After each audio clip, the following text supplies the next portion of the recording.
በአማራ ሕዝብ ላይ በተከፈተውና በተራዘመው ጦርነት በጎጃም ቀጠና በተለያዩ አካባቢዎች በአውደ ውጊያዎች ከሚማረከው የብልጽግና ሰራዊት በተጨማሪ በየዕለቱ የስምሪት ቀጠናዎችን በመልቀቅ ፋኖን የሚቀላቀሉት በርካቶች ናቸው ተብሏል። በተራዘመው ጦርነት ተስፋ የቆረጠው የብልጽግና ሰራዊት በርካታ አውደ ውጊያዎችን ሲያደርግ ቢቆይም ውጤት ማምጣት ባለመቻሉ በአሁኑ ሰዓት የስምሪት ቀጠናዎችን በመልቀቅ ፋኖን እየተቀላቀለ የሚገኝ ሲሆን በግንባር የሚማረኩት ምርኮኛ ወታደሮች የፋኖ ወታደራዊ ካምፖችን እያጨናነቁ እንደሚገኙ የመረጃ ምንጮቻችን ተናግረዋል። አድማጭ ተመልካቾቻችን በዝርዝር እንመለከተዋለን። በአዲስ አበባ ከተማ ይደረጋል በተባለው ፍተሻ በአገዛዙ ጥርጣሬ ዓይን ውስጥ የገቡ የመንግስት ሰራተኞች ቢኖሩም ኢላማ ያደረገው የአማራ ተወላጅ ባለሀብቶችን ስለመሆኑ ተሰምቷል። በደቡብ ጎንደር ቀጠናዎች የገባው የብልጽግና ወራሪ ኃይል በአድማ ብተናና በሚሊሻ ኃይሎች እየተመራ ንጹሃኖችን በግፍ መግደሉንና በግለሰብ ንብረቶች ላይ ዘረፋና ውድመት እያደረሰ እንደሚገኝ ተገልጿል። የፋኖ ቤተሰቦች ናቸው በሚል ሰበብ ዘረፋን፣ ንብረት ማውደምንና የንጹሃን ግድያን ትኩረት አድርጎ የቀጠለው የብልጽግና ሰራዊት በተለይም በደቡብ ጎንደር ቀጠናዎች ከባድ ውድመቶችን አድርሷል፣ እያደረሰም ይገኛል ሲሉ የፋኖ ወታደራዊ ምንጮቻችን ለሚዲያችን ተናግረዋል። በህዝብ ማመላለሻና በጭነት መኪና አሽከርካሪዎችና ተጓዦች ላይ የሚፈጸመው እንግልትና ዘረፋ መቀጠሉን ሹፌሮቹ ተናግረዋል። አድማጭ ተመልካቾቻችን እነዚህንና ሌሎች ተጨማሪ መረጃዎችን ይዘናል። ሰላም ጤና ይስጥልን። የጥቁር አንበሳ ሚዲያ አድማጭ ተመልካቾቻችን እንደምን አምሽታችኋል? ለተረቡ ሰኔ 4 2017 ዓ.ም መረጃዎችን ይዘን ቀርበናል። ከዜናዎቹ ጋር ሰናይት አያሌው ነኝ። አብራችሁን ቆዩ። ወደ ዝርዝር መረጃዎች አልፋለሁ። በአማራ ሕዝብ ላይ በተከፈተውና በተራዘመው ጦርነት በጎጃም ቀጠናዎች በተለያዩ አካባቢዎች በአውደ ውጊያዎች ከሚማረከው የብልጽግና ሰራዊት በተጨማሪ በየዕለቱ የስምሪት ቀጠናቸውን በመልቀቅ ፋኖን የሚቀላቀሉት በርካቶች ናቸው ተብሏል። በተራዘመው ጦርነት ተስፋ የቆረጠው የብልጽግና ሰራዊት በርካታ አውደ ውጊያዎችን ሲያደርግ ቢቆይም ውጤት ማምጣት ባለመቻሉ በአሁኑ ሰዓት የስምሪት ቀጠናዎችን በመልቀቅ ፋኖን እየተቀላቀለ የሚገኝ ሲሆን በግንባር የሚማረኩ ምርኮኛ ወታደሮች የፋኖ ወታደራዊ ካምፖችን እያጨናነቁ እንደሚገኙ የመረጃ ምንጮቻችን ገልጸዋል። ፋኖ ከያዘ ይገለናል በሚል የተሳሳተ አስተሳሰብ ትጥቁን በልብስና በትንሽ ሳንቲም በመቀየር አርሶ አደሩን እየተቀላቀለ የሚጠፋ የብልጽግና ወታደር መኖሩን የጠቆሙት የመረጃ ምንጮቻችን ሰራዊቱ ለወታደራዊ ቅኝት በሚል ከምሽጉ ከወጣ በኋላ በቡድን በመሆን ከነሙሉ ትጥቁ ፋኖን እየተቀላቀለ ይገኛል ብለዋል። በተለይም ያገዛዙ ታማኝ አገልጋይ ወታደሮች በንጹሃን ላይ የሚፈጽሙት ግፍና መከራ ያስቆጣቸው ወታደሮቹ በርካቶች ከፋኖ ጋር በድብቅ በመነጋገር መንገዶችን በማመቻቸት ከስምሪት ቀጠናቸው በመውጣት ፋኖን መቀላቀላቸውን ቀጥለዋል።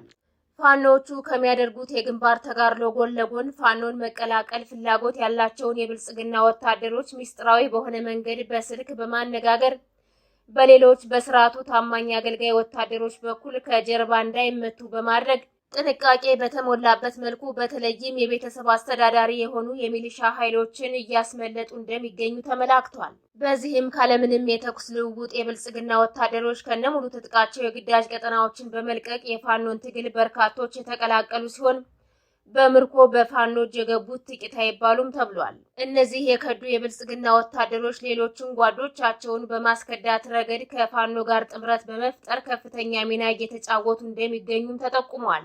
ይህ በእንዲህ እንዳለ ዛሬ በጎጃም ቀጠና በተለያዩ አካባቢዎች የደፈጣ ውጊያዎች ሲካሄዱ ውለዋል። በዚህም ፋኖቹ ወደ ቀጠናቸው ለመግባትና ጥቃት ሊሰነዝሩባቸው ያሰቡ የጠላት ወታደሮችን በደፈጣ በመያዝ አይቀጡ ቅጣት ቀጥተዋቸዋል።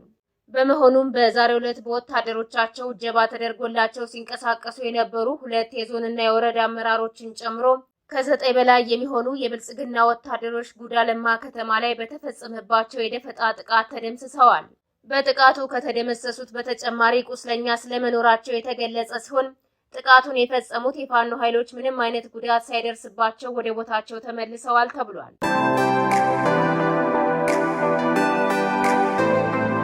በአዲስ አበባ ከተማ ይደረጋል በተባለው ፍተሻ በአገዛዙ ጥርጣሬ ዓይን ውስጥ የገቡ የመንግስት ሰራተኞች ቢኖሩም ኢላማ ያደረገው የአማራ ተወላጅ ባለሀብቶችን ስለመሆኑ ተሰምቷል። የቤት ለቤት ፍተሻው የመንግስት ሰራተኞችን ያካትታል የሚሉት የመረጃ ምንጮቻችን በተለይም ባለሀብቶችን ሆን ተብሎ የወንጀል ካርዶችን በመስጠት ወደ እስር ቤት ለማስገባትና ሀብት ንብረታቸውን ለመዝረፍ እንዲሁም የሥራ ቦታቸውን ለማገድ ነው ብለዋል። ፍተሻው የአማሮችን ቤት ብቻ ለይቶ የሚደረግ ባይሆንም ትኩረት ያደረገው ግን አማሮችንና ባለሀብቶችን እንደሆነ ተጠቁሟል። በአዲስ አበባ ከተማ በተለይም በንግድ ስራ ላይ የተሰማሩ ባለሀብቶች አገዛዙ በተለያዩ ምክንያቶች እያሰረ ገንዘባቸውን እንደሚዘርፍ ይታወቃል። ይደረጋል በተባለው ፍተሻ አረንጓዴ፣ ቢጫ፣ ቀይ ቀለም ያለው ልብስ ከተገኘ እንደ ወንጀል ተቆጥሮ ለስር እንደሚዳርጋቸው የተረዱት የከተማዋ ነዋሪዎች በከፍተኛ ስጋት ውስጥ እንደሚገኙ ምንጮቻችን ገልጸዋል። በደቡብ ጎንደር ቀጠናዎች የገባው የብልጽግና ወራሪ ኃይል በአድማ ብተናና በሚሊሻ ኃይሎች እየተመራ ንጹሃኖችን በግፍ መግደሉንና በግለሰብ ንብረቶች ላይ ዘረፋና ውድመት እያደረሰ እንደሚገኝ ተገልጿል። የፋኖ ቤተሰቦች ናችሁ በሚል ሰበብ ዘረፋ፣ ንብረት ማውደምንና የንጹሃን ግድያን ትኩረት አድርጎ የቀጠለው የብልጽግና ሰራዊት በተለይም በደቡብ ጎንደር ቀጠናዎች ከባድ ውድመቶችን አድርሷል፣ እያደረሰም ይገኛል ሲሉ የፋኖ ወታደራዊ ምንጮቻችን ለሚዲያችን ተናግረዋል። ለዚህ የውንብድና ተግባር ዋነኛ ተዋናኝ የሚሊሻና የአድማ ብተና ኃይሎች ናቸው ሲሉ የገለጹት ፋኖቹ እነዚህ ቅጥረኛ ኃይሎች በህዝብ ላይ በሰሩት ክደት ከህዝብ ልብ በመውጣታቸው ምክንያት በበቀል ተነሳስተው በወጡበት ማህበረሰብ ላይ ከፍተኛ ግፍ እየፈጸሙ ይገኛሉ ብለዋል። መርጠውና ፈልገው የተቀበሉት ባንዳነት ከህዝብ የነጠላቸው እነዚህ ኃይሎች ራሱን የሀገር መከላከያ ሰራዊት ብሎ የሚጠራውን አብይ መራሽ ሰራዊት ከኋላ በማስከተል የሚፈጽሙት መጠነ ሰፊ ጥቃት ከዕለት ወደ ዕለት ተባብሶ መቀጠሉ ተገልጿል። በዚህም ከሰሞኑ በደቡብ ጎንደር ቀጠናዎች በሚደረጉ ውጊያዎች በግንባር ፋኖን መመከት ያልቻለው ሰራዊቱ ፊቱን ወደ ንጹሃን በማዞር ከባድ ውድመት አድርሷል። ሰራዊቱ ንጹሃኖችን ከመኖሪያ ቤታቸው አውጥቶ በግፍ በመግደል መኖሪያ ቤቶችን ማቃጠልና የግለሰብ ንብረቶችን በአደባባይ መዝረፉን የዘወትር ተግባር አድርጎታል። ደቡብ ጎንደርን በቀዳሚነት አነሳን እንጂ የብልጽግና ወታደር በያዛቸው አካባቢዎች ሁሉ ተመሳሳይ ድርጊቶችን እየፈጸመ እንደሚገኝ ይታወቃል። በተለይም ሰራዊቱ በተሸነፈበት አውደ ውጊያ ሁሉ ወደ ንጹሃን መንደሮች በመግባት ከሚፈጽመው የግፍ ግድያ በተጨማሪ ዘረፋዎችን እየፈጸመ ይገኛል።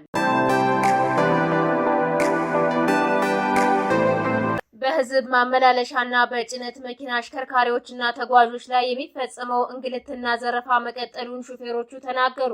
ከሰሞኑ ጎንደር ከመተማ ተነስቶ ባህር ዳር ከተማ ለመግባት 2 ቀናት እንደፈጀበት የሚናገረው አንድ የጭነት መኪና አሽከርካሪ ሹፌር በፋኖና በብልጽግና ወታደሮች መካከል በሚደረገው ውጊያ ምክንያት መንገዶች የጦርነት ቀጠና ከመሆናቸው በተጨማሪ በኬላዎችና ከኬላዎች ውጪ በየመንገዱ የሚጠብቁን የታጠቁ ኃይሎች አቅምን ያላገናዘበ ገንዘብ በሁሉም አሽከርካሪዎች ዘረፋ ይፈጽማሉ ብሏል። በአሁኑ ሰዓት እኛ አሽከርካሪዎች ጉዞ ስንጀምር 2 ነገሮች ናቸው የሚያሳስቡን ሲል የገለጸው ሹፌሩ አንደኛው መንገድ ላይ የሚጠብቀን የተኩስ ልውውጥ ሲሆን ሌላኛው ደግሞ የሚፈጸምብን ዘረፋና እንግልት ነው ብሏል። እነዚህ የታጠቁ ዘራፊ ቡድኖች ተግባራቸው የፋኖ ባይመስልም ራሳቸው ፋኖ እንደሆኑ ይነግሩናል ሲል ገልጿል። ከመተማ ባህር ዳር ለመድረስ ባደረጉት ጉዞ በተሽከርካሪዎችና በተጓዦች ላይ ጭምር የሚደርሰውን እንግልት ተመልክቻለሁ የሚለው አሽከርካሪው ፋኖ ራሱን መፈተሽና አብረውት ያሉ ዘራፊ ቡድኖችን መለየት አለበት ሲል ተናግሯል።